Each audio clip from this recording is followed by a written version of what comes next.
Hello बच्चों, आज ये कोऑर्डिनेशन कंपाउंड की आईपीएसी नोमेनक्लेचर का तीसरा वीडियो है।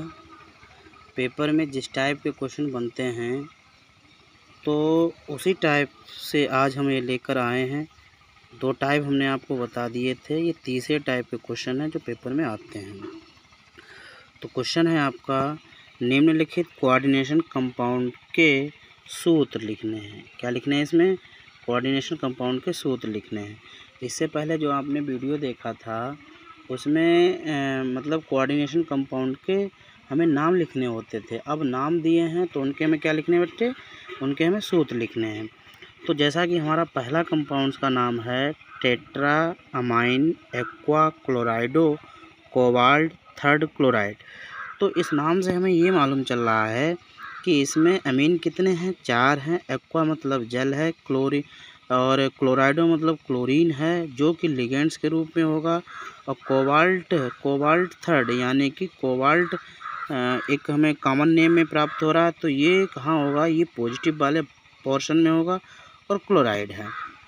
तो इसका देखिए हम मतलब कैसे नाम लिखते हैं। तो हम जानते हैं कि जो हमारा कोऑर्डिनेशन कंपाउंड लिखने का तरीका होता है वो हम बड़ी ब्रैकेट में, अब यहाँ पर देखो क्या है, कोबाल्ट है तो हम CO लिख लेंगे। अब इसमें देख रखा है टेट्रा अमीन यानी कि NH3 के कितने हैं? NH3 के 4 हैं, तो यहाँ पर 4 लिगेंड NH3 के हो गए। और इसमें दे रखा है एक्वा, तो यहाँ पर भी यहाँ पर क्या होगा? H2O होगा। ये भी एक लिगेंड्स की तरह वर्क करेगा यहाँ पर। और यहाँ पर क्लोराइडो है मतलब क्लोरीन लिगेंड्स के रूप में, तो यहाँ पर Cl होगा। ये भी एक लिगेंड्स के रूप में होगा। और फिर बाद में क्या फिर लिखा है? क्लोराइड। बाद में क्या लिखा है? क्लोराइड। तो क्लोराइड यहाँ पर आ जाएगा Cl2। अब इसका नाम क्या, मतलब इसका पूरा नाम क्या है? फिर से देखते हैं, tetrammine aqua क्लोराइडो cobalt third chloride. अब इसमें हम देख रहे हैं, देखें कि कोबाल्ट की ऑक्सीडेशन नंबर थर्ड आ रही है कि नहीं आ रही है। तो NH3 तो उदासीन है, 0 हो गया। H2O भी आपका उदासीन 0, यानी कि यहाँ पर Cl है तो -1 और यहाँ पर हाँ, तो ये आपका हो गया, ये tetrammine aqua क्लोराइडो cobalt third chloride का क्या हो गया? ये हो गया फार्मूला। तो इस तरीके से हम यौगिकों के फार्मूला लिखेंगे। पेपर में कभी कभी क्या होता है कि ये मतलब सूत्र दे रखे होते हैं तो हमें नाम लिखना होता है, तो कभी कभी नाम दे रखे होते हैं तो हमें सूत्र लिखना होता है। तो जिस हिसाब से पेपर आते हैं उसी टाइप से पेपर में जिस तरीके के क्वेश्चन आते हैं उसी तरीके से हमने दोनों को अरेंज किया है। इससे पहले वाले वीडियो में हमने आपको उस तरीके से बताया था, इसमें हमने आपको इस तरीके से बता रहे हैं। तो अगला हम देख रहे हैं potassium tetra hydroxo zincate second. अब जिंकेट शब्द लगा है तो इसका मतलब क्या होगा कि जो हमारा मतलब जिंक है, जिंक यहाँ पर जिंकेट के रूप में है, तो हम कह सकते हैं कि लेफ़्ट साइड में यहाँ पर पोटेशियम जुड़ा होगा। तो हम बाद में देखेंगे मतलब बाद में इसकी ऑक्सीडेशन नंबर बैलेंस करेंगे। तो हमने K लिख लिया और फिर हम क्या लिखेंगे? जिंकेट यानी कि Zn हो गया। और फिर क्या है? पोटेशियम टेट्रा और हाइड्रॉक्सो यानी कि OH हो जाएगा। क्या हो जाएगा? और टेट्रा हैं तो मतलब हम 4 लिख लेंगे। क्या है? हम 4 लिख लेंगे। अब हम इसकी क्या करते हैं? ऑक्सीडेशन नंबर देखेंगे। तो ऑक्सीडेशन नंबर तो ये हो गया, देखो ये वाला पोर्शन पॉजिटिव वाला हो जाएगा, ये वाला पोर्शन निगेटिव वाला हो जाएगा। तो जिंक हमें निगेटिव वाले पोर्शन में प्राप्त हो रही है, इसलिए हमने जिंक को जिंकेट लिखा। तो यहाँ पर potassium tetra hydroxo zincate second है, तो OH निगेटिव लिगेंड्स है, -1 होता है, -4 हुआ। तो यहाँ पर हम क्या कर देंगे? K2 कर देंगे। क्या कर देंगे? K2 कर देंगे। ऐसा करने से क्या हुआ कि इस कंपाउंड्स में जिंक की यानी कि जो केंद्रीय धातु परमाणु है उसकी ऑक्सीडेशन नंबर कितनी हो जाएगी? उसकी ऑक्सीडेशन नंबर 2 हो जाएगी। अगला देखते हैं, अगला क्या है? अगला है पोटेशियम ट्राईऑक्जेलेटो एल्यूमिनेट थर्ड। तो यहाँ पर भी क्या होगा? जो एल्यूमिनियम है वो निगेटिव वाले पार्ट में होगी, तो K हमने लिखा और बड़ी ब्रैकेट में प्लेटिनेट है तो यानी कि प्लेटिनम है, यानी कि क्या है? प्लेटिनम है, नहीं एल्यूमिनेट है, तो हम यहाँ पर क्या लिखेंगे? Al लिख लेंगे। क्या लिख लेंगे बच्चों? Al लिख लेंगे। फिर आगे क्या है, पोटेशियम ट्राई ऑक्जेलेट 2। ऑक्जेलेट मतलब ऑक्जेलेट यहाँ पर लिगेंड है यानी कि C2O4 है। इसकी मात्रा कितनी हो जाएगी, ये 3 है। ये कितने हो जाएंगे, 3 है। अब हमें क्या करना है, अब थर्ड मतलब इसकी ऑक्सीडेशन नंबर देखनी है किसकी, Al की। तो C2O4 - 2 होता है तो 6 हुआ। तो यहाँ पर हम क्या कर लेंगे, यहाँ पर हम बेटा 3 लगा देंगे। तो ये आपका क्या हो जाएगा, इस कंपाउंड्स में Al की ऑक्सीडेशन नंबर कितनी हो जाएगी, 3 हो जाएगी। उसी प्रकार हम अगला देखते हैं, ट्राईक्लोराइडो बिस एथेन डाईअमीन कोबाल्ट। तो इसमें क्या होगा, डाईअमीन कोबाल्ट। तो इसमें आपका क्या हो सकता है, डाईक्लोराइडो है, डाईक्लोराइडो बिस और कोबाल्ट है। क्या है बेटा, डाईक्लोराइडो बिस। तो डाईक्लोराइडो बेस तो हम बड़ी ब्रैकेट में CO और यहाँ पर बेस यानी कि EN यानी कि एथिलीन डायमीन, जैसे एथेन बंटू डायमीन कहते हैं, ये बेस हैं अर्थात 2 हो गया। और क्या है, डाई है, डाईक्लोराइडो है, तो यहाँ पर क्या हो जाएगा, Cl2 हो जाएगा। क्या हो जाएगा, Cl2 हो जाएगा। ठीक है, तो डाईक्लोराइडो बेस एथेन डायमीन कोबाल्ट। ठीक है, डायमीन कोबाल्ट। यहाँ पर एक शब्द बढ़ा लीजिए, आयन। क्या बढ़ा लेंगे, आयन। तब यहाँ पर हम क्या लगा देंगे, प्लस लगा देंगे। फिर से देख लीजिए, तो कोबाल्ट तो ये हो गया। अब यहाँ पर 2 लिगेंड्स हैं तो हम अल्फ़ाबेट नाम लिखेंगे, तो डाईक्लोराइडो हो गया। और 2 मतलब 2 के लिए यहाँ पर डायमीन है तो 20 कर लिया, तो एथिन डायमीन। ये हो गया आपका कोबाल्ट थर्ड।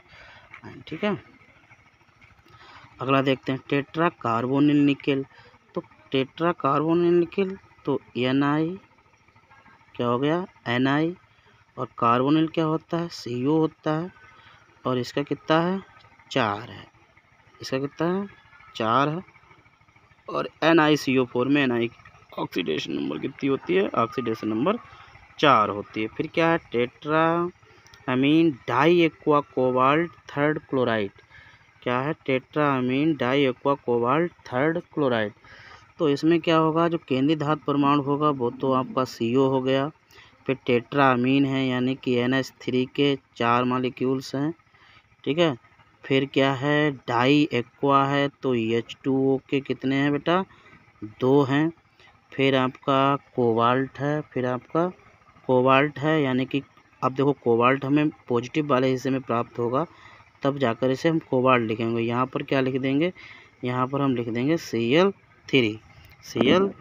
तो इसका देखिए, फिर से देख लीजिए, tetrammine die aqua cobalt third chloride का जो सूत्र होगा वो CONH3 का होल 4 H2O का होल 2 Cl3 हो जाएगा।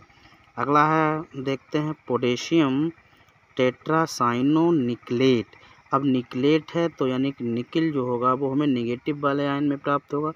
तो यहाँ पर पोटेशियम K हो गया, केंद्रीय धातु परमाणु आपका Na हो जाएगा। क्या हो जाएगा बेटा, Na हो जाएगा। और साइनो मतलब Cn है, Cn हो गया। और टेट्रा है तो मतलब 4 है, टेट्रा है तो मतलब 4 है। अब हम ऑक्सीडेशन नंबर देख रहे हैं, Cn-1 होता है, 4 है। और सेकंड में लाना तो यहाँ पर हम क्या करेंगे, 2 लगा देंगे। अभी हम और थोड़े कुछ कोऑर्डिनेशन कंपाउंड है और हैं जिनके अभी हम सूत्र देख रहे हैं। 8वां है अपना trace ethane diamine chromium third chloride. तो ट्रेस डायमीन, यहाँ पर क्रोमियम सेंट्रल मेटल एटम होगा, तो क्रोमियम यानी कि Cr और Cr हो गया। अब एथिलीन डायमीन यानी कि En, ट्रेस लगा है यानी कि हम 3 कर देंगे और Cl3 हो जाएगा। क्योंकि हमने Cl3 इसलिए बाहर लिखा क्योंकि सिंपल है क्लोराइड। अगर राइट साइड में कोई स्पीसीज लिखी होती है वो सिंपल ही लिखी जाती है। तो इसका फार्मूला ये हो जाएगा। इसमें इसकी ऑक्सीडेशन नंबर कितनी हो जाएगी, क्योंकि N तो आपका उदासीन लिगेंड्स होता है तो थर्ड हो जाएगा। ठीक है, अगला देखते हैं, अमीन क्या लिखा है, amine ब्रोमाइडो क्लोराइडो नाइट्राइडो N Palatinate second ion. तो प्लेटिनेट सेकेंड आयन यानी कि सेंट्रल मेटल एटम Pt है और NH3 होगा। ब्रोमाइडो है तो Br होगा। क्लोराइडो है मतलब Cl होगा। नाइट्राइडो है तो मतलब NO2 होगा। अब हम क्या कर सकते हैं, अब हम क्या करें, इन्हें हम चाहे छोटे ब्रैकेट में बंद कर दें। कहाँ में बंद कर दें? छोटे ब्रैकेट में बंद कर दें। तो इसे हम क्लोज कर रहे हैं, इसे क्लोज कर दिया, इसे क्लोज कर दिया और इसे क्लोज कर दिया। अब हमें क्या लाना है? आयन है तो हमें क्या लाना? सेकेंड लाना है। ये उदासीन हो गया, ये लिगेंड निगेटिव है, तो यहाँ पर हम क्या करें? माइनस लगा दें। ठीक है, तो PtNH3 BrCl NO2 का होल माइनस, ये आपका हो जाएगा अमीन ब्रोमाइडो क्लोराइडो नाइट्राइडो। फिर देखो अमीन ब्रोमाइडो क्लोराइडो नाइट्राइडो एन प्लेटिनम सेकेंड आयन। इस हेक्सा कार्बोनिल क्रोमियम 0, इसका आप लोगों को कमेंट बॉक्स में आंसर देना है। क्या में देना बच्चे? इसका आपको देना है कमेंट बॉक्स में। ठीक है, फिर अपना है टेट्रामीन कॉपर सेकेंड सल्फेट। अब सल्फेट है तो कॉपर, तो हम इसका कैसे करेंगे? CO। टेट्रामीन यानी कि NH3 कितना हो जाएगा? NH3 आपका 4 हो जाएगा। NH3 कितना हो गया? 4 हो गया और SO4 हो जाएगा। तो ये हो गया टेट्रामाइन, ये हो गया कॉपर और इसमें इसकी ऑक्सीडेशन नंबर ये तो आपके 0 हो जाएगा क्योंकि ये डबल माइनस होता है, तो ये हो गया सेकेंड। तो मुझे आशा है कि आपको इस तरीके के जो भी कोऑर्डिनेशन कंपाउंड की नेमिंग आप लोगों को पहले सिखाई गई थी। तो 2 टाइप के क्वेश्चन पेपर में आते हैं, दोनों टाइपों में से किसी भी टाइप के क्वेश्चन पेपर में आ सकते हैं। तो आप लोगों को दोनों तरीके हमने बता दिए हैं और ये मान के चलिए पेपर में ये 5 नंबर के आते हैं। तो मुझे पूरी आशा यही है कि आप लोगों के द्वारा अब ये अगर क्वेश्चन पेपर में बनते हैं और बनते नहीं 100% बनेंगे तो आप लोगों से हो जाएंगे। ठीक है, तो आप इसी तरीके से मेहनत करते रहिए, आप इसी तरह से मेहनत करते रहिए। अगर किसी भी प्रकार अगला वीडियो जल्द ही किसी अच्छे टॉपिक पर लाएंगे, ठीक है, ओके, धन्यवाद।